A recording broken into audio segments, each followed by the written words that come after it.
Game days are sacred. As a coach, an athlete, or a trainer, you have to be there for your team, even if it means sacrificing elsewhere.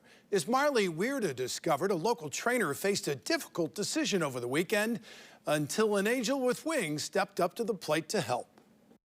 There's no slowing down for athletic trainer Natalie McGuire. Hey!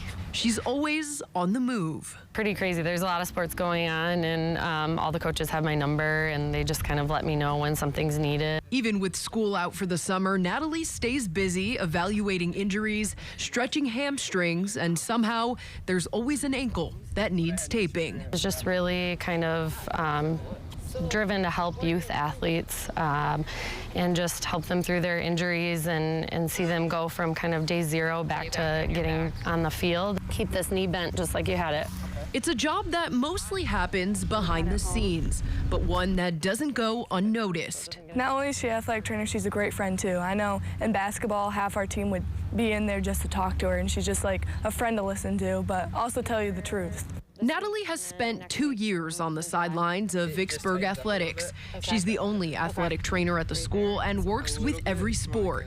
In the short time she's been at Vicksburg, the former athlete already feels like a big part of each team. Okay. And have you ever done anything? The relationships with the kids are the best part of the job. Just kind of learning their likes and their dislikes, things about their life. The connections with the kids are really, really special. So when the Bulldogs softball team made it to the state championship, Natalie was faced with a difficult decision. Kind of, was getting nervous about it. Like, what am I going to do here? How can I make both things work? The Bulldogs were playing in the title game on Saturday, the same day as her friend's wedding in Traverse City, 3 hours away from the state championship host site in East Lansing. I just felt like I needed to be there for the team, because in this profession, a lot of times as athletic trainers, our personal lives take a back seat to kind of our work obligations. Although she didn't have to make that tough decision.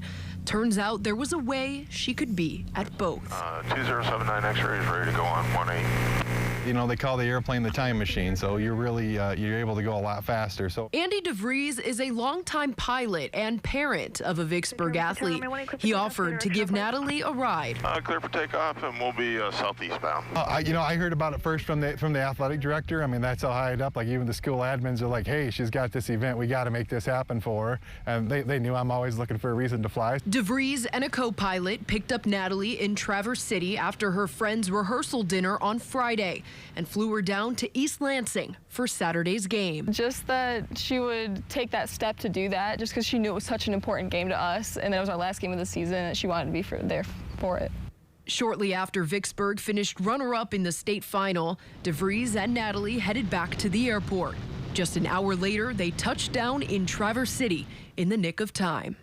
And I got there about a half hour before my friend's wedding started, so I had about 5 minutes to change and get to the venue. So it was a chaotic day, but it all worked out perfectly, and it was a really, really cool experience.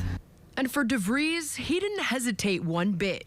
It was an easy way to pay it forward to Natalie, who's already done so much for the Bulldog athletes. Ask any of our student athletes. She's more like the big sister to everybody, on and off the court, always going the extra mile. It is crazy. I feel like I don't deserve it at all, but it was really fun just to feel appreciated and really loved that way, and so I'm just really, really grateful for that. In Vicksburg, Marley Weirda, News 8.